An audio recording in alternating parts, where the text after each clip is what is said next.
TikTok is fighting back. The Chinese social media app is suing the U.S. government to prevent implementation of the recently signed law that would force the parent company, ByteDance, to sell the app to a U.S. company or be banned in the United States. This is a free speech issue from TikTok's perspective, and we're going to find out what happens in the courts. So we're coming to a place, Brianna, that was predicted that this would eventually end up in the courts to find out whether this is a violation of the First Amendment. I was thinking about it, excuse me, more carefully, and really it's in some ways it's the violation, if there is a violation of the First Amendment, it's almost on the part of, almost not TikTok itself, but it's Americans who want to use TikTok, or frankly other companies that would have to be forbidden from hosting the app in in Amazon Web Services, the apps, the Apple Store, those kinds of things. Those companies are the ones facing the restriction, right? They want to have this app, TikTok, and the law will now say you can't have TikTok because if it has not sold to an American company, and so we will work that out. But it's very interesting. Yeah, I mean the language of the suit certainly is trying to lean on the consequences for American users. It says, for the first time in history, Congress has enacted a law that subjects a single named speech platform to a permanent nationwide ban and bars every American from participating in a unique online community with more than 1 billion people worldwide. It points out that to the extent that there is a counter argument that it's not actually a TikTok ban, it's just a forced sale. It says that that's constructively a ban because it is not commercially, technologically, or legally possible to sell the company, especially within the 270 days that it's been given. Either there are companies that are not big enough and rich enough to buy it, and those that are would likely be hit with antitrust issues. Now, the people who designed the ban obviously anticipated this, and it is likely that this is going to be a tough fight. But I think the real kind of material outcome of them having filed this suit is that it is going to put that 270 days they have for a sale on hold and basically give them a longer period of time until the ban actually will come into effect as they litigate this case. So the law does specifically mention TikTok, which I think is a problem on its own, but it also, it theoretically could apply to other social media apps as well. The language in the bill is foreign adversary-controlled application. Right now, U.S. law designates China, North Korea, Russia, and Iran as foreign adversaries. And then, so what constitutes a foreign adversary-controlled application? It's if you are satisfy one of 3 different criteria, if you're headquartered in one of those countries, if the government owns a 20% stake in your company, or, and this was the language that really worried me, is subject to direction or control by one of the foreign adversaries. And given how slippery the rhetoric was around social media apps, other social media companies being controlled or directed by Russia, by China, etc., all the, I think at times very lazy proclamations by journalists and by national security experts that these platforms are flooded with foreign-originated misinformation. I'm really worried about that same language being applied to Facebook or Twitter or other companies. And so we'll find out if that language passed muster, if that survives a First Amendment challenge. I think the ACLU says they're interested in getting involved, other free speech advocacy groups. Yeah, the lawsuit points out that Congress hasn't actually provided any proof of the data security risks that it alleges, and that would conceivably justify a ban of this nature.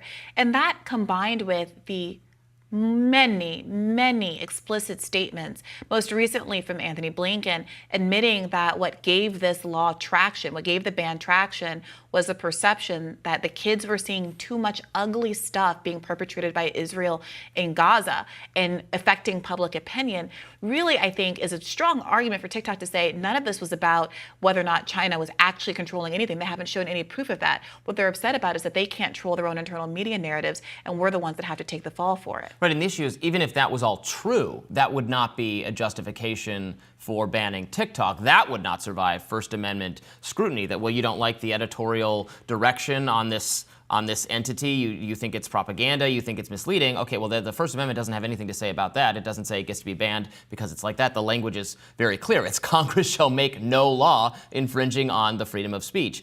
You could perhaps survive on a national security, a very serious national security issue. Maybe that would be stronger grounds. But you're right that they haven't really pointed out what those would be. This idea of the Chinese government acquiring data about Americans. Well, is it data they could obtain other ways as well, including by purchasing it? I mean, this is data that Facebook also has access to. And sells. This is American companies buy your data and sell it all over the world all the time. So they're learning what sweaters you like. They're learning things about your habits. I do think the good news for the 170 million TikTok users here in the United States is that this does push the timeline for a potential ban. And every TikTok user that I've spoken to, as an old, I've been periodically asking folks who do regularly use it, are you concerned? And I've heard from multiple people that they don't like it, but they are skeptical that the ban is actually ever going to come into an effect. And certainly they might be right anytime soon, right? Yeah. Well, we'll have to see on that, but I think it is very dangerous to go down the road of having a law on the books that calls out a specific company, that creates a mechanism for taking further action against anyone deemed to be a foreign-controlled adversary. That's such dystopian, Orwellian language. It could so easily be abused. We're going to Patriot Act ourselves on the internet yet again. Like, how many times do we have to learn the lesson that when national security gets invoked by so-called experts in the government, by political figures, and we go along with it? I mean, people aren't even really going along with it this time. Some people are, but other people are very worried about this. Who's worried political about it? officials. Our entire political class on a bipartisan basis supports this. Yeah. When you hear the word bipartisan, you should start getting afraid. They want to sell you on the idea that the world will work more smoothly if right and left can come together, but the only times they actually come together is to thwart your interests. Yeah. And here, as you've pointed out repeatedly and to good effect on this show, Robbie, national security concerns are a carte blanche blank check for them to do whatever they want and infringe on any of your freedoms. And I think it's no accident that we've seen what we've seen with respect to FISA 702, with the call to get the FBI involved in college campus protests, with the police mobilization at unprecedented levels, this push from Biden for increased police funding. All of them are around the geopolitical issue of our time. Foreign interventionism, foreign conflicts are the #1 site of agreement for our political class. And I think that this TikTok ban is just the beginning of what we're going to see as we continue to see the escalation that's happening in Rafah and could perhaps spread more broadly in the Middle East. The first they come for X saying really comes to mind, and I credit folks who were ringing alarm bells in the past, whether it was about Black Lives Matter protesters, around whom some of these laws that have now come into effect were generated to attack, whether it's about 1-6 protesters, and now this. It's authoritarianism. I don't know any other way to describe it, and it's here. Yeah, and we shouldn't, we just quickly gloss over the actual difficulty in selling the company. You're right. I mean, it's like one aspect of the Biden administration forced them to sell it, to another social media company, and then another aspect of the Biden appointed Lina Khan is going to have a huge problem with that. She's a very aggressive antitrust figure who is fighting consolidation in many sectors, including the tech sector. I mean, this is one of the reasons Donald Trump has said, why would this even be good? This would be good for Facebook, which is now my sworn enemy. So why would conservatives be going along with this? And he's actually urged them to back off, despite initially totally being in favor of. Cannot slip over. Donald Trump wants a TikTok ban. Donald Trump initiated the TikTok ban.